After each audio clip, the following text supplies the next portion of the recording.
Hello everyone, and welcome to today's webinar, Giving the Green Light to Effective Portfolio Visibility, reporting that actually delivers business value. My name is Andy Jordan, the President of Repenzian Consulting Inc., a project management focused management consulting firm in Ontario, Canada, and we specialize on portfolio management and PMOs. I'm going to be presenting today alongside a colleague of mine who is with Upland Software, and give me just a second while my computer decides to wake up. There we go. So Randy Clark with Upland. He's a 20-plus year veteran working with hundreds of power steering customers to help implement and provide portfolio level visibility. And prior to joining Upland, he led a PMO at Pitney Bowes where he used power steering for portfolio visibility to gain insights and make actionable improvements. He's going to be doing a quick overview of Upland's power steering offering at the end of this presentation and after I finish speaking. But before I start, let me just give you a few sort of brief admin things. We will have some time at the end of Randy and my presentations for some questions. So if you have any questions as we're going through, please feel free to enter those into the GoToWebinar question and chat box thing, and we'll try and get to as many of those as we can before the top of the hour. We're also recording this session, so if any of you want to replay some of it, or you want some of your colleagues to hear it, or if you're not able to stay for the full hour, there is a recording being made, and we will send out a link to the recording at some point before the end of day tomorrow. Also included in that will be information on how to get access to a copy of the slides, so you will be able to get a copy of the slide deck as well. In addition, this will be eligible for a PDU, and I'll give you the information on the PDU before we wrap up at the end of the session.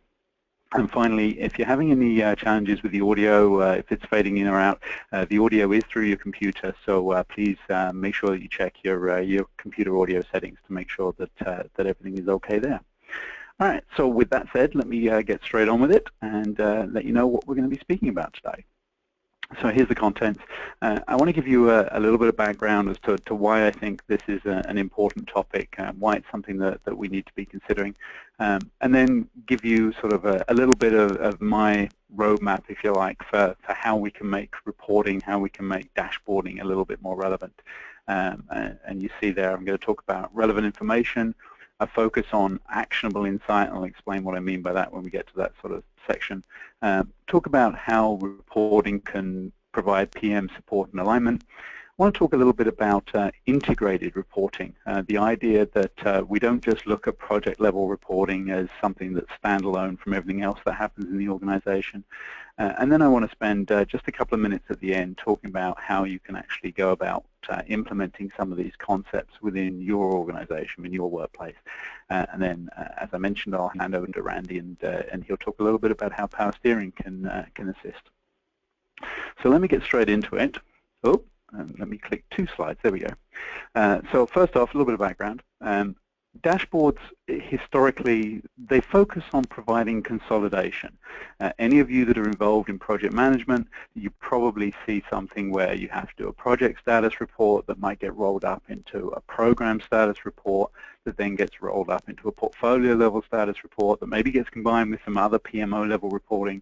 And there's sort of, it seems to be this tendency to try and outdo our colleagues to get even more information in one piece of letter-sized paper so that the executives only have to look at a single-sided, color-coded traffic light report, as if that's really going to help things. And I don't get that. If we put as many projects as we possibly can on a single page, then all we're really doing is providing that basic information. We're removing all of the details, all of the value adds from this. We're focusing on breadth over depth. In other words, we're providing a broad view of what's going on in the organization, but we're not providing any depth at all. It's like taking a photo from space, like a satellite photo. You know, we see a lot of space, but we don't get any of that level of detail. We don't get any clarity as to what's going on below. And it's that distilling to the point of zero value. I don't see how our executives who are looking at these reports, who are consuming these reports, or any form of management that are consuming these reports, are actually going to be able to make any decisions based on that level of information. It's that point to zero value, as I put in the slide here. At the same time, not only is it not adding value, I actually think it's dangerous because it's creating this false sense of security. Every week we see an updated version of this dashboard, and it shows that Project A moved from 47% complete to 51% complete, so everything's great. Or that Project B has all greens or greens and just one yellow, so there's no reds there, so everything's good. We'd know if things were going wrong. And we know that's simply not the case, but the reports sort of give that sense of false security, and I really think that's dangerous. But there is a better way, and that's what I want to talk about now. I want to focus on relevant information in our reporting. We have to make sure that what we're putting into any status report, and I don't care whether it's project level, portfolio level, or anywhere in between, any status report, any dashboard that we produce, any level of reporting focuses on substance. We add value by delivering this information. Every single data element that goes into one of those reports is value-add information, not just meaningless data. We have to make sure that at the same time we're giving information that is relevant to our audience. If you think about the stakeholders for an initiative, especially when you start looking at the portfolio level and you start looking enterprise-wide, each one of those stakeholders has a different need. The sponsor has a different need from the customer. The CEO has a different need from the head of the PMO. The head of finance has a different need than the head of audit or head of governance. Everybody needs to see a different perspective, a different set of information on what's going on within the portfolio, within portfolio elements. And those needs have to be reflected over that one-size-fits-all approach, because what we end up with is one-size-fits-none.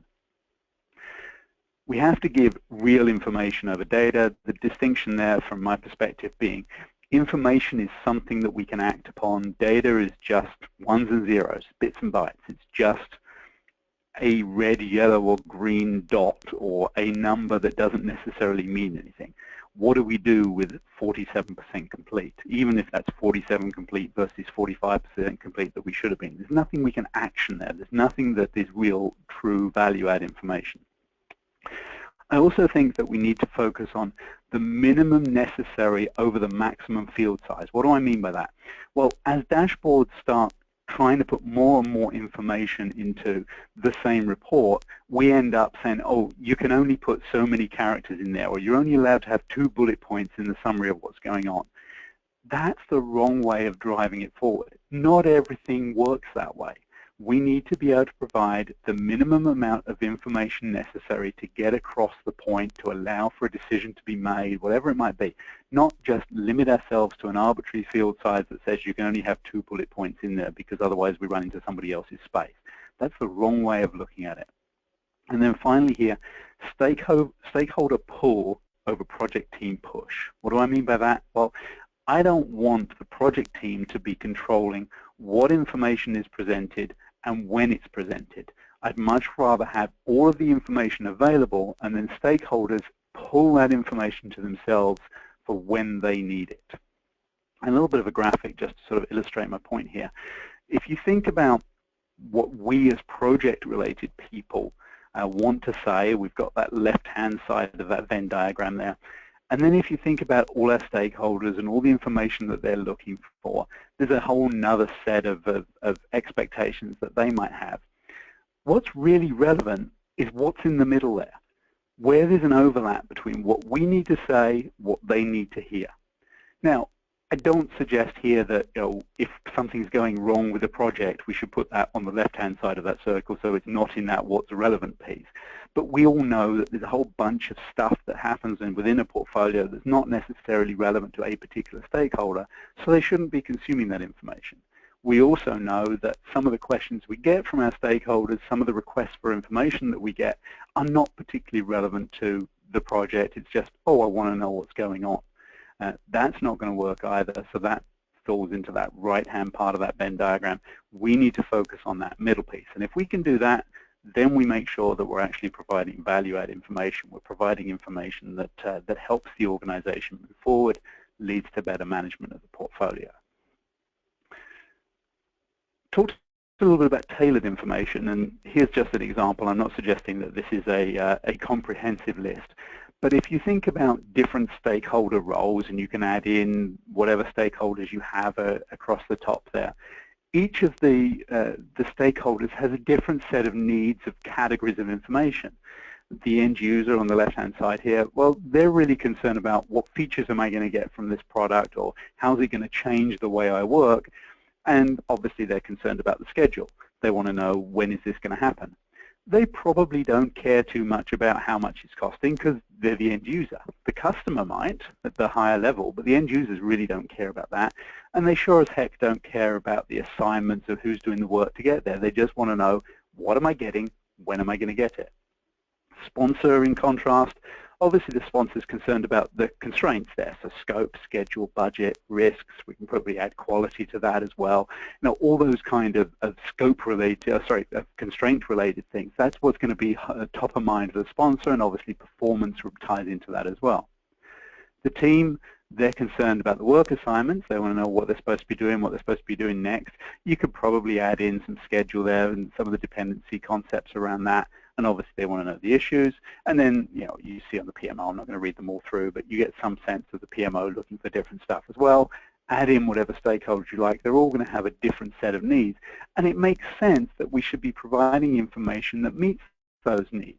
Why should we give an end user a status report that has a whole heap of information, 80% of which isn't relevant to them? Or what often happens is, oh, end users don't need to see the report because so much of it is not relevant to them, so they're just kept in the dark entirely, despite the fact that some of the information would actually be relevant to them. That doesn't make sense either. We should give them access to the information that is relevant to them and allow them to consume just that. And that concept of relevance is tremendously important.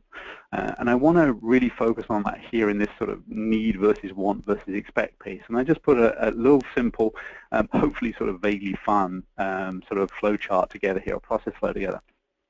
When we're building information, when we're building reporting for our stakeholders, the question that we should fundamentally start with is the information needed? And needed is the key word here. Not is it wanted or is it expected that we'll deliver it. Is it needed? Are we providing information that is actually allowing the organization or allowing the person consuming the information to move forward to help the portfolio succeed? If the answer to that is yes, life's easy. Provide the information. It's no more complicated than that. If it's needed, provide it. We're done. There's nothing more that needs to get added to the process flow. On the other hand, if it's not needed, say no. It's really no more complicated than that. If the information that is being requested isn't needed, we should decline to present that information in a very professional way. And yes, I understand the fact that it's expected. You know, it's all very well saying, well, we're not going to provide you that, but the expectation of the stakeholder is that we're going to give it to them anyway. And that's really where we need to earn our value and say expectations need to change. That's not necessarily something that we need to do as individual project managers or program managers or even portfolio managers, but at a PMO level, at a portfolio-wide, enterprise-wide level, we do need to make sure that there are expectations set that you're going to get access to the information you need. You're not going to get everything that you want or everything that you've historically received. That's just not relevant. And that's not just a case of us trying to say work for the project teams. If we provide unnecessary information, or if we provide information to a wider audience than actually need it, what we're doing is we're creating noise and we're reducing the effectiveness of what is actually relevant. If we provide just the information necessary to make an intelligent decision, to allow the organization to move forward, to give real insight into what's happening in the portfolio, then we can help the organization to succeed. If we provide that same information but bury it within 150 different pieces of information that aren't particularly relevant, then, to use the cliche, we can't see the forest for the trees. We lose sight of what's really going on because, yes, the information's still there, but you have to churn through a huge amount of unnecessary information in order to get to it. It's noise, and that's what we need to avoid. I said at the beginning in the contents piece that we need to focus on actionable insight. Here's a little bit of what I mean by that. We need to make sure that when we provide a level of reporting or a level of information, that everything we provide adds to the audience's understanding of the issue.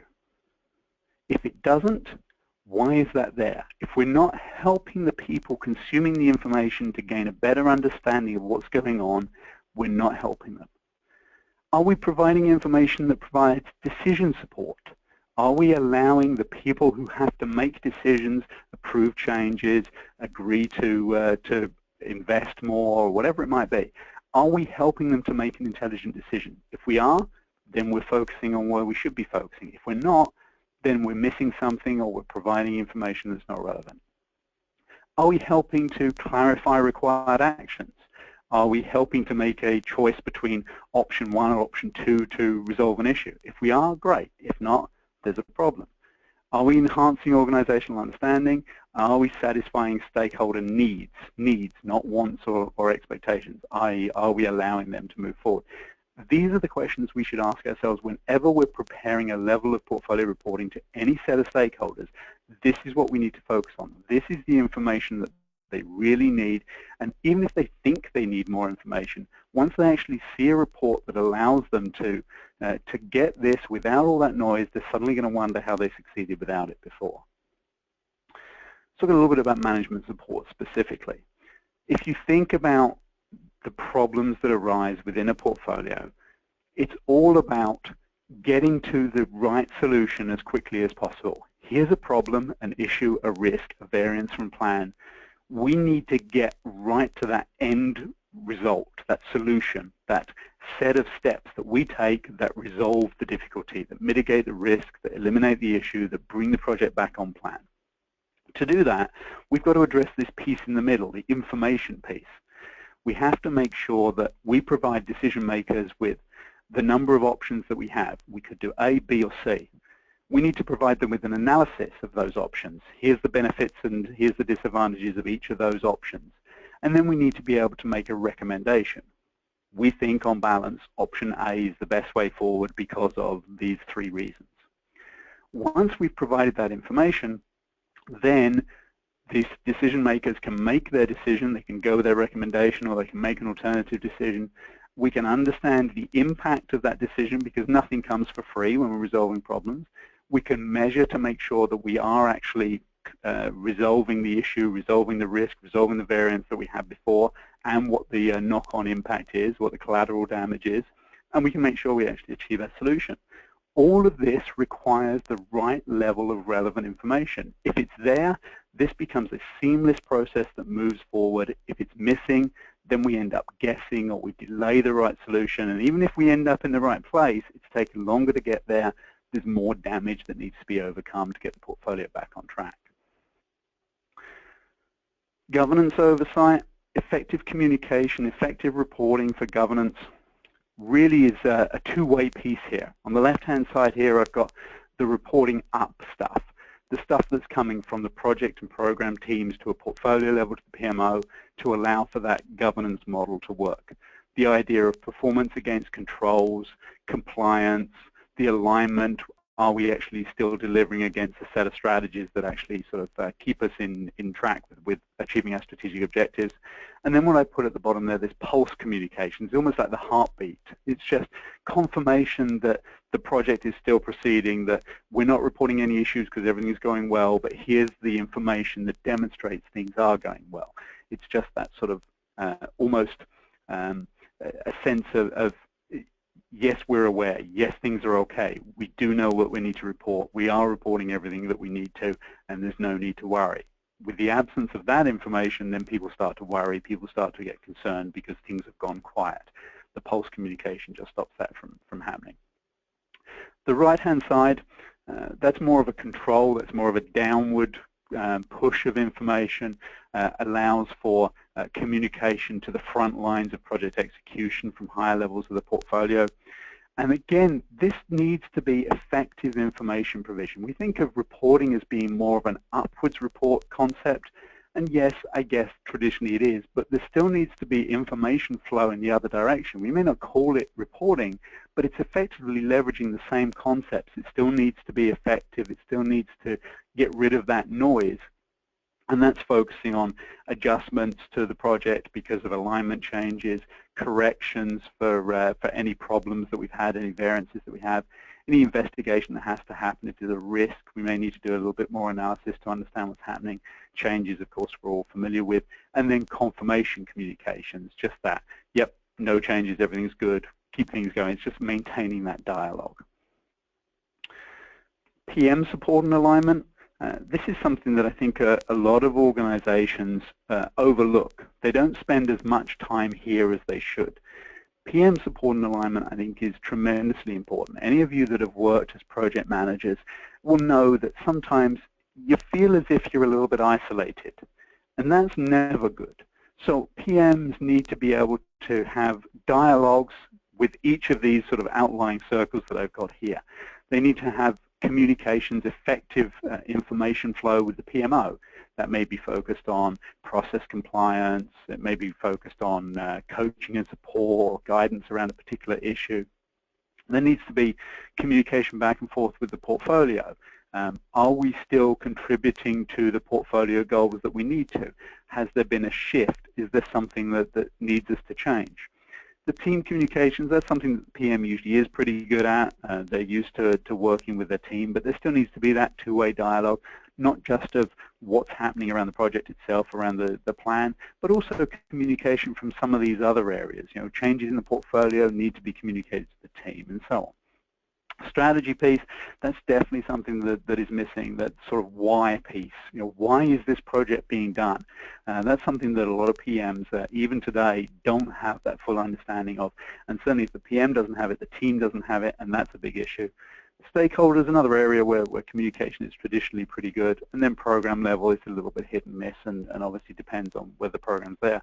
But we need to focus on all of these areas when we're delivering effective reporting. If we don't, then we're going to run into difficulties, then we're going to have some real issues. I'm going to spend just a little bit more time on this idea.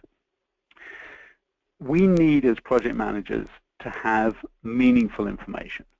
We need to get information that is generated from our project, from our team, and we do focus on that, but also information that is consolidated from the environment. What do I mean by that? Well, other areas of the program, other areas of the portfolio, other areas of the organization, it's all going to impact us.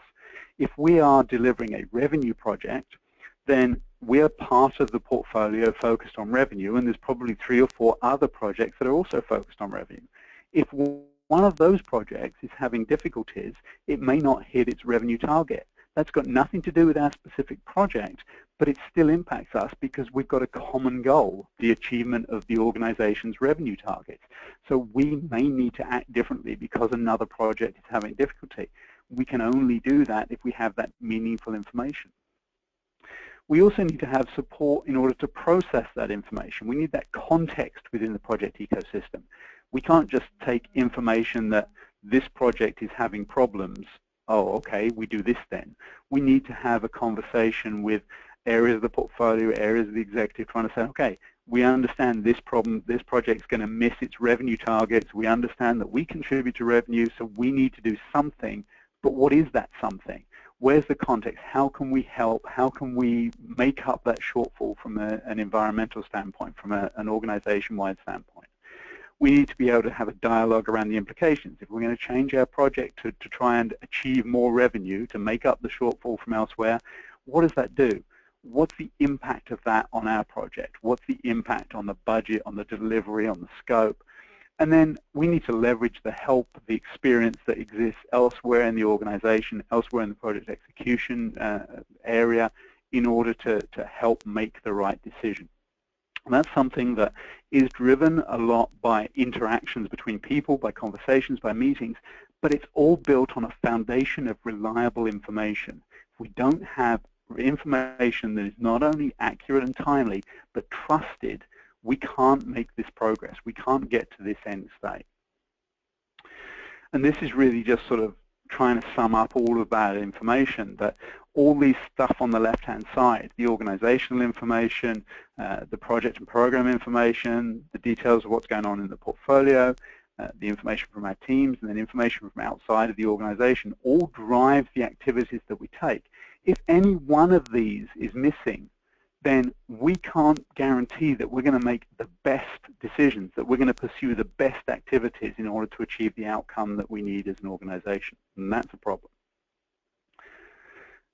However, at the same time, we have to recognize that if any of this information is missing, or if any of this information is wrong, garbage in, garbage out. It's better to have something missing than to have something that is wrong or incomplete. Because if we get the wrong information coming in on the left-hand side here, then we're going to do the wrong activities. We're going to take our project in the wrong direction. Let's talk a little bit about integrated reporting. This is maybe a concept that is a little bit new for some of you, but this is something that I think is tremendously important, and it's a real trend that I'm seeing as we go beyond projects. Let's start a little bit with stuff that we are familiar with. The idea of one information source, multiple views of it. We need a single repository of data and information, and then everybody looks at that one source in different ways to meet their own needs. Portfolio, program, and project are all coming from that one source. It's a different perspective. It's the same underlying information. We have to align reporting across the entire organization. We can't allow for too many outliers or, oh yes, but we're a little bit different, so we can't work that way. And we need to be able to dive into data to add depth. If we don't have that one version of the truth, then we're always going to have uncertainty. There's an old saying that a person who owns one watch always knows what time it is. A person who has two watches is never quite sure. Same concept here. We need that one watch, that one piece of information, so that we know that we've got that one version of the truth. Obviously, it needs to be accurate, but it needs to be a single version. This is probably a concept that you're all fairly familiar with at this point, the idea of a common information pool. But what do we really mean by that? Well, we need something that is configurable to different needs, different perspectives. We need to make sure that everybody who's accessing that information can get what they want from that information. Otherwise, they're going to stop using it. They're going to go elsewhere. We need to make sure that that information pool is analyzable in order to support self-managed querying, self-serve reporting on this. We don't want a PM to have to be spending all of their time answering questions, providing information, even if that information is completely irrelevant. We need to make sure that the data in there, the information in there is reliable, it's timely, and it's complete. Without that, there won't be that trust and belief. People will maybe run their own reports, but then they'll go somewhere else to try and get more information. And of course, we need to make sure that it's appropriate to the level and the relevance of the audience. It needs to be able to meet their needs. From a project standpoint, that really means every single one of these has to be in the information pool. If the owner of Project 6 says, oh yes, but we're doing our project using Agile principles, we're using Scrum, so we can't provide that same information because we don't work that way. That's not going to be acceptable. If program A says, oh, but our area of the organization is different, so we need to be excluded from that standard reporting. I understand it's really important, and I think it's really good that everybody else has to do it, but it doesn't work for us. And we've all had those conversations. We need to avoid that. We need to get to the point where all projects are reporting into the same common information pool so that we have the one place to pull from. We also need to make sure, and this is where things are maybe getting a little bit different for you, that all functions are included there. This is something that is becoming more and more important. We need to look beyond project reporting and look at enterprise reporting. It's not just about projects, programs, and portfolio. We also have to think about how projects, programs, and the portfolio fit into that organizational infrastructure. Think about a really simple example. Just think about resourcing. We always talk about the project resource pool. Really and truly, there's no such thing. The resource pool that we have is the employee base of the organization. If we add people to the resource pool, all we're doing is taking them from other areas of the organization. We may be able to hire, we may be able to backfill, but those things take time. We're impacting other areas of the business by decisions we make on projects, programs, and the portfolio, and we need to reflect that in our enterprise reporting. We need to be able to cover all of that. IT is probably a little further along than some of the other business areas, but there's still a lot of work to be done in these areas. We need to treat everything as part of that organizational ecosystem. Everything is interconnected. Projects overlap with programs, but they're also through portfolio operation support there. Administration still connects into that piece. It's all connected to one another. Nothing exists in isolation. So that's all well and good. But before I shut up and hand over to Randy, how the heck can you make that happen in your organization? These are all great concepts, but that's all it is if I give you nothing that you can actually take forward. The first thing I would stress is you need to identify where your current pain points are. This is something that is often not understood. It sounds like an obvious thing to say, but we don't necessarily realize that the information we're providing is not meeting needs because people are so used to working around problems that it's almost automatic. It's, well, we know we have to spend half a day chasing down what we really need because the report doesn't give us what we need. We don't even think about that as a problem. So we need to make sure we know what our problems are and we understand those problems. And given that this reporting is often driven from within the portfolio PMO type of execution arm, we don't necessarily know how outside of that area of the business reporting is actually perceived. Do we know how the head of fill-in-the-blank department views the report that we give them each week?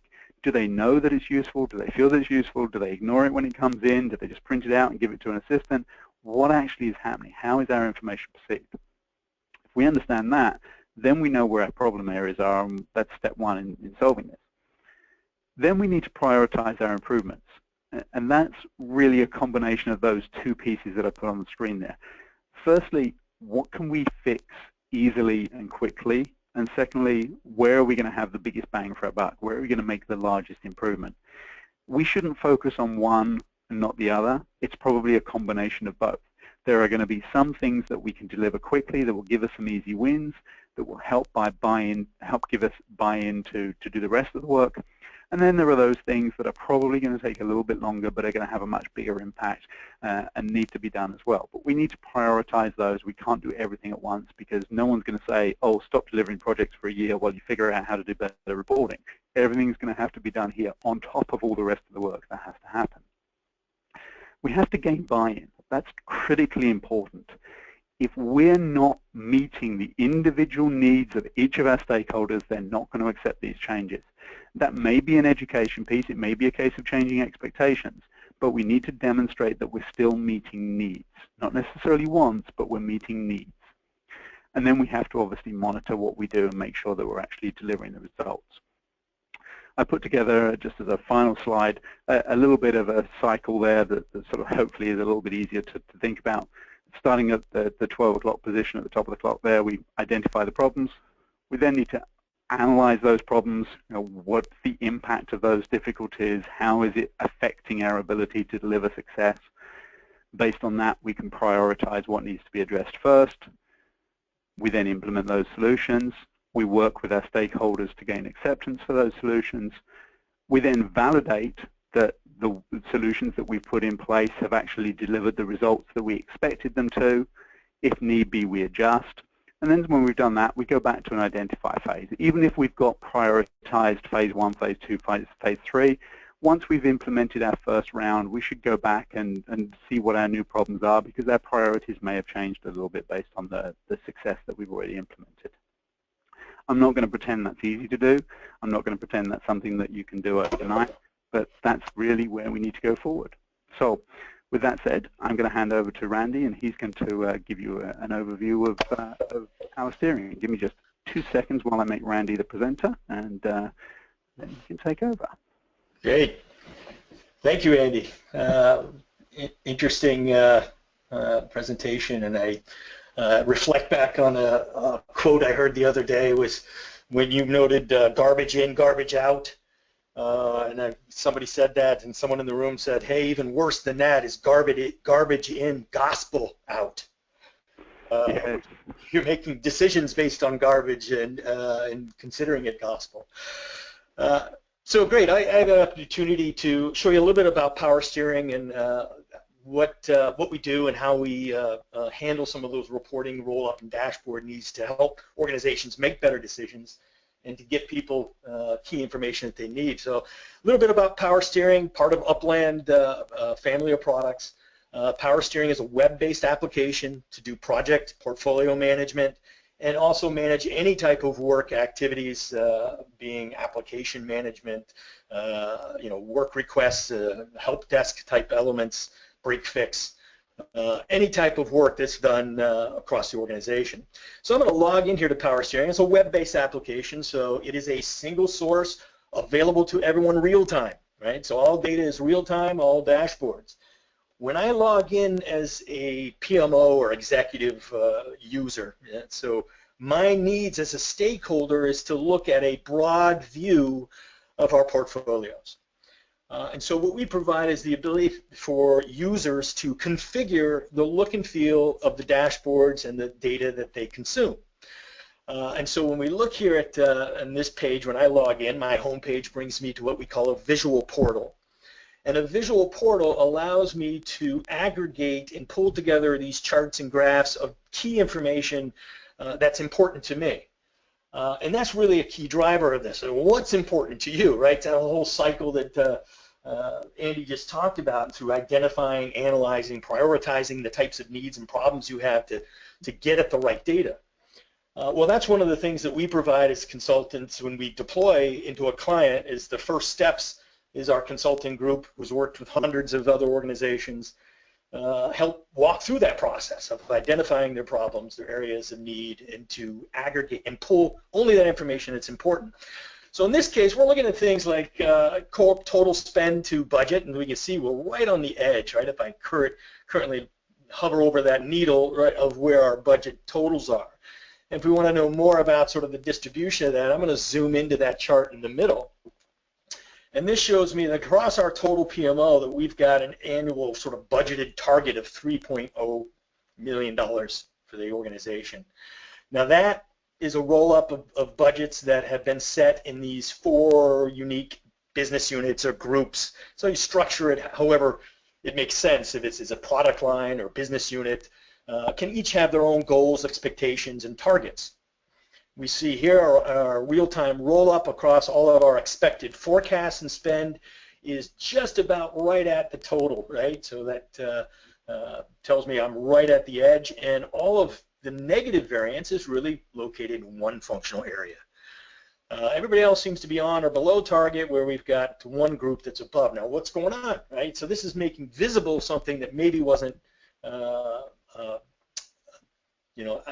actually visible before, right? So we can take action on that. Well, if I want to know more about that, all of these are drill through. So charts and graphs on a visual portal are drill through. So I want to know more about the business unit, the distribution of that spend. So I click on that chart at the top right, and it's going to drill me into a dashboard view. Now this dashboard is a more traditional dashboard, right? Here are those 4 organizational units. You can see they're described as business units there with a little icon. There's last year's budget, there's current year budget, that total $3 million that we looked at earlier, and there's our roll-up currently of active projects. So that's taking every project and activity that we're working on that's in the system, so each project, each activity, each task that's being managed is entered into the system and managed, the cost, the budgets, the expectations, the actuals. And what you'll note here is that negative variance there is the negative 150% that we saw earlier over budget. Now what you're looking at there is that green and red indicator is what we call a measure. And a measure, think of it like a formula, and it's a little mathematical formula that will calculate, and then based on thresholds that you define in that formula, can turn your indicators red or green. Not only do that do that on the reports, but they can also send emails and alerts to certain individuals. So those kinds of formulas can be set at the portfolio level. For instance, here it's a portfolio level view where this group is over budget. It triggers the threshold, it sends an email, and we want to take action on it. Now that can also be at a project level or a task level due to over budget or over time or et cetera. Right. Now when we look and say, well, what's going on with the operations group, I want to know more about that, I can filter and drill down. So when I look at this, I'm looking at my business units. What that is a portfolio. It's a saved search filter. You create the search filter and you save it and it will filter for your dashboards. Well, if I'm going to look at all the active projects in a certain area, I can click on that. I've got a portfolio filter for that. And then I decide, what do I want to view in terms of the columns? And then I hit go. And this will bring me to all of those active projects that are in the operations group. Here what we're seeing is that each line item is the project, right? Who owns that project, where it falls in a phase-gated life cycle. So I can sort of hover over that and see that it's gone through the scoping phase, it's gone through acceptance, it's currently execution phase, and it's off track. What the forecasted costs are, etc. Now, here's another indication of one of those measures that we talked about, related project health. So if your project is dependent on another project or has some link or dependency to other pieces of work, this indicator will look at the status of that work and determine whether or not that work is going to affect your project, right? So if that dependent project goes sour or goes over budget, can trip the indicator to yellow or red.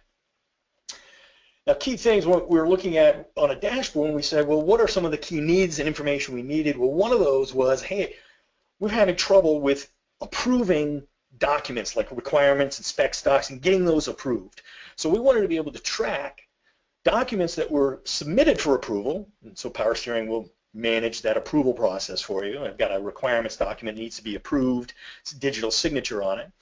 And we're finding that it's taking too long, right, to do that. So we want to be able to put an indicator on my dashboard exactly, how many documents do we have that are waiting? How long have they been out there, right? What's important to us so that we can, look at that and say, okay, well, we've got one document waiting approval and it's in a yellow phase, and if it goes red, it means it's been out there too long.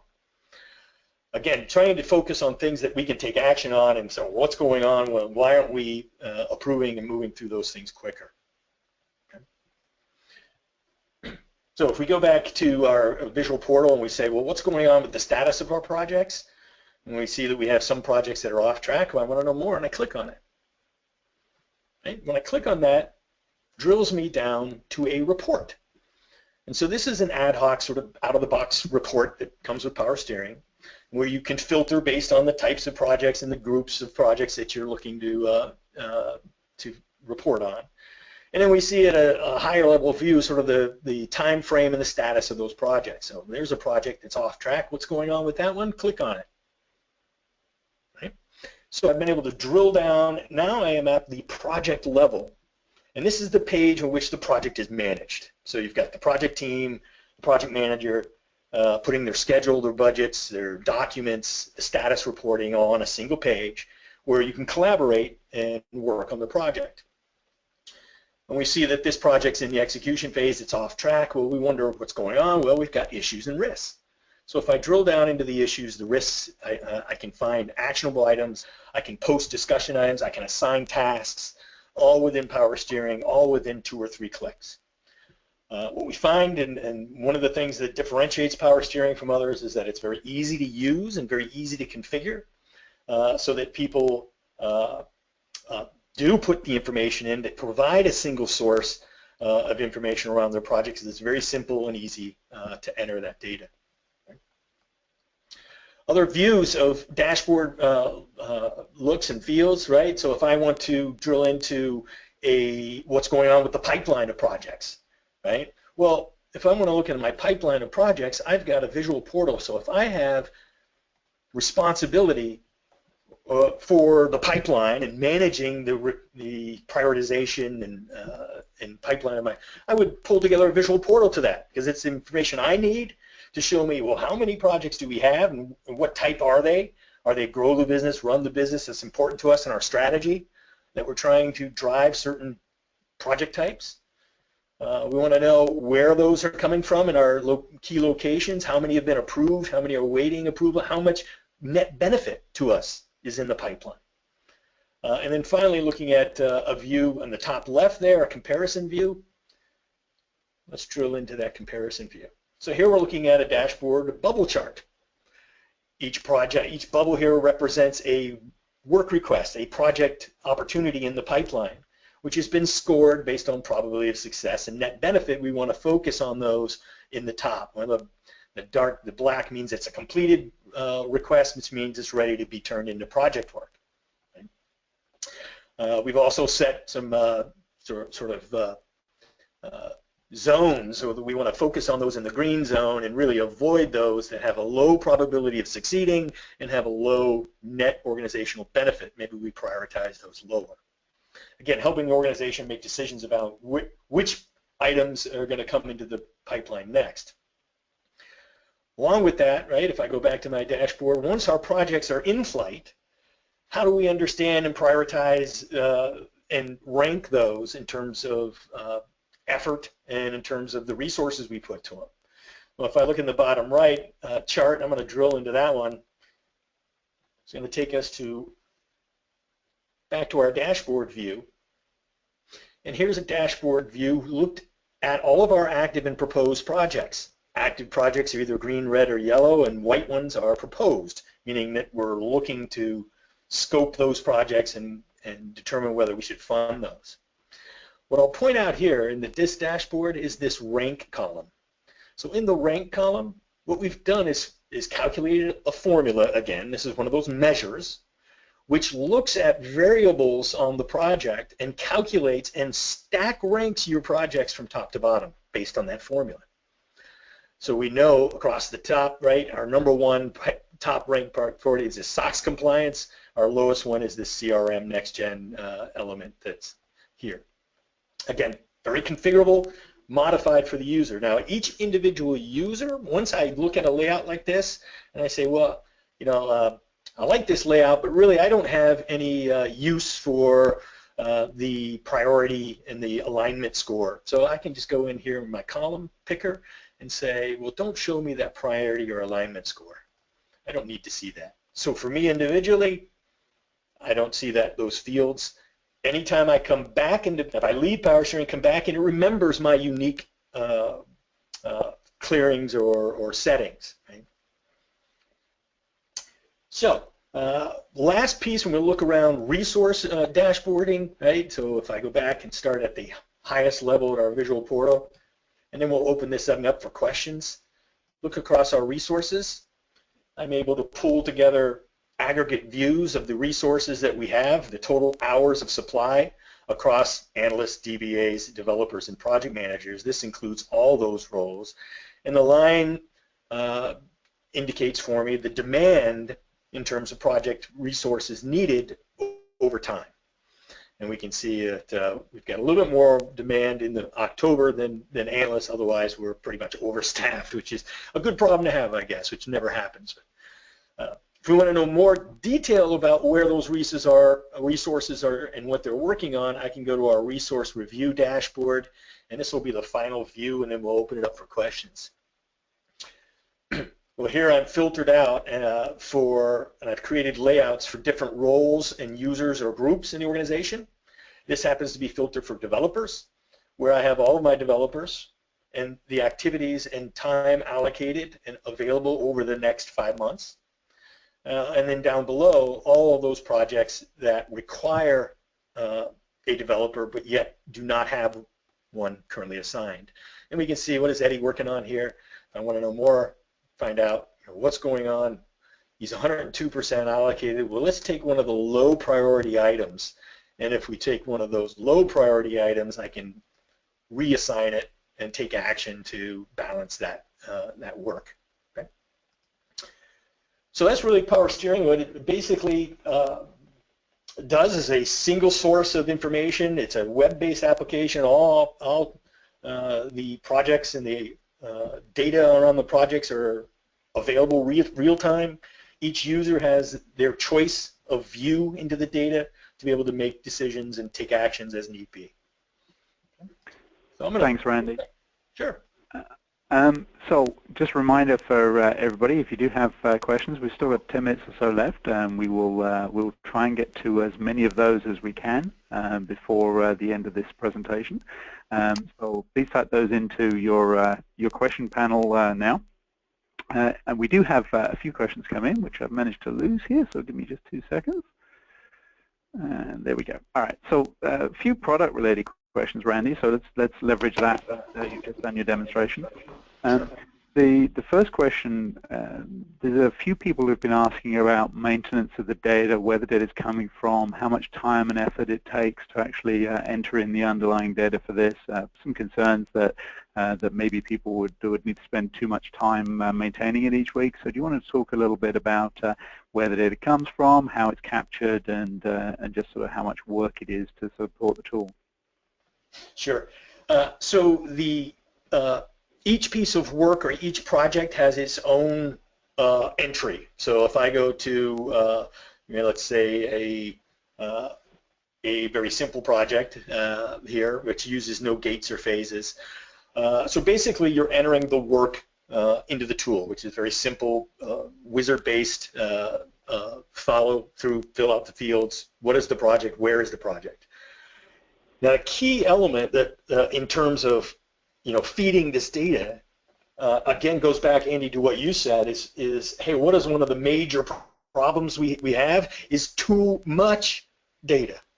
And when we require too many fields, too much information to be updated, those decisions are configurable type decisions, right? You're making that when you set it up.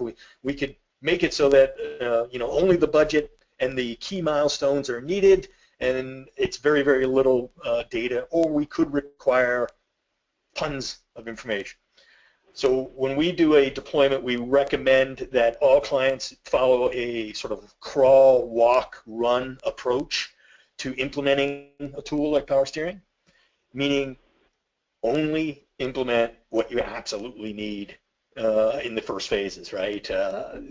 Think back through your sort of decision of identifying, analyze. Well, what are those needs? What are those data points that absolutely have to be there? And we find that it's not a tool where people come in and sit in Power Steering all day long. You're basically coming in and saying, okay, hey, I need to update the status of my project. Well, I can go in, update the status, put in a new status report, I'm done. What else is the work I need to do? Let's move on, right? And let's actually go do the work. So one of the key things, not a lot of time, not a lot of effort, but it is dependent on how you configure it and what you're asking for, which is, again, I think what the value of what you were talking about, Andy, is, hey, let's focus this. Let's make sure we're not capturing everything simply because we can. What is the important data? Mm-hmm. A lot of people are also asking, Randy, about whether or not the data can be consumed or supplied through integrations to other systems. I think just about every tool and every enterprise system that you can think of has been mentioned in the questions, but how does Power Steering integrate with other enterprise-type software or project-type software to consume and present data? Yep, so absolutely, and you're right. So lots of our clients will pull or push data to and from other systems, maybe SAP, Oracle, Microsoft Project, Jira. And so there are a couple different methods. There are batch imports that we can do. So you might say, hey, we want to do this every night. We'll pull a flat file and import it. Or we can automate that. So using APIs that are just pull the data automatically. You may want to do it hourly, right? It's really up to you. And we've done that with a number of clients. Excellent. I'll do some work for you now, Randy. I'll try and take one of these questions, although you're welcome to offer some thoughts as well.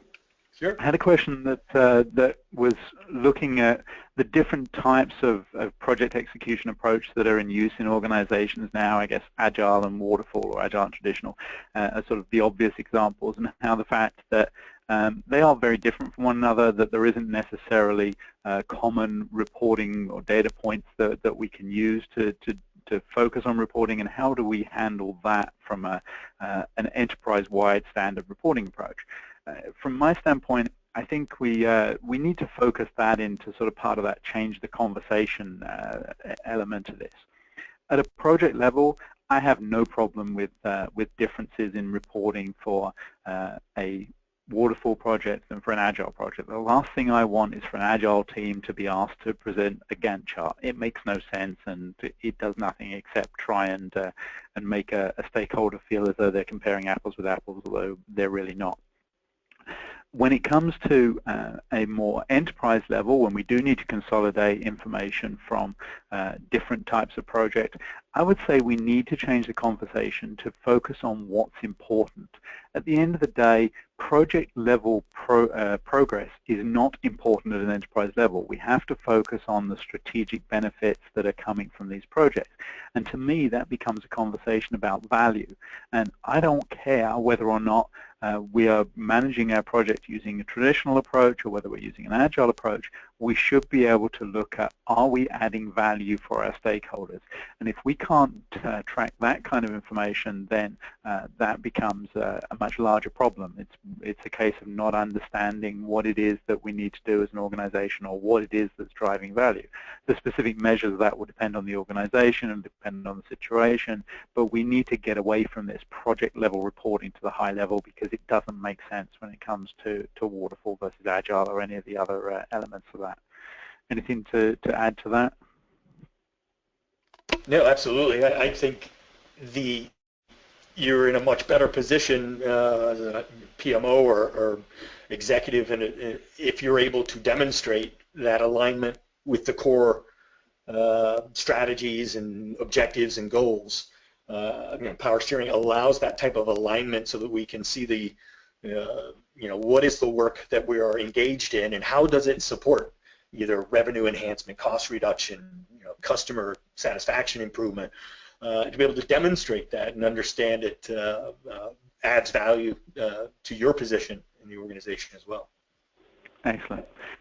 Got just a couple of minutes left, so I'm going to try and get through two questions. I see one here that I'm just going to take very quickly, and then I've got another product question for you just to wrap it up. Sam was asking about when we make it happen, when we've got an approach, should we bring one project in at a time and change the way the data is entered, or maybe a blanket approach to start with new projects starting up? The easy answer and a bit of a cop-out answer is whatever works for your organization. I don't think one project at a time is going to make enough difference, so I think I would focus more on sort of maybe one area of the business, maybe start with the new annual planning cycle to bring in new initiatives, but focus on what you're able to consume as an organization, because if you don't do that, then you're going to run into some problems. And one final product-related question for you, Randy, which is really about configuration of the tool. There's a few people who have been asking, can we change the fields that we see to some different custom fields? Can we change the colors and how colors sort of triggered? And how configurable is that element of the tool? Excellent. Yeah. So the demo you saw today was just one view of many, many possibilities. So every data point, every column of data, every chart that you saw will be configured and is configurable for your environment, right? So if it's about, is it about cost and about schedule, or is it about benefit and savings or revenue enhancement? Our clients use us for projects that are very diverse, from IT projects to new product development, continuous improvement, Six Sigma type projects, right? Each of those requiring vastly different types of data and dashboard roll-ups.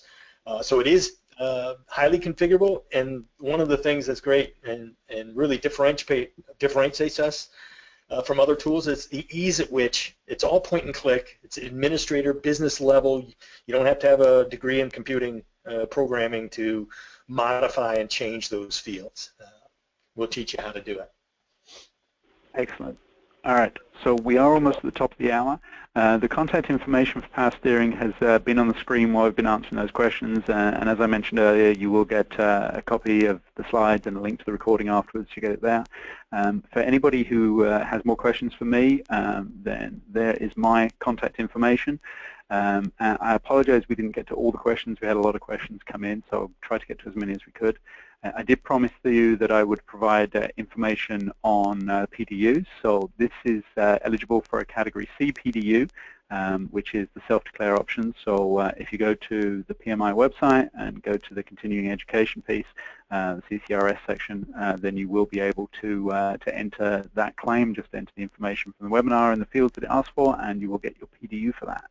So the only thing that really remains for me to do is to thank Randy very much for his time, and to thank everybody for attending, and please join us again soon. Thanks, everyone.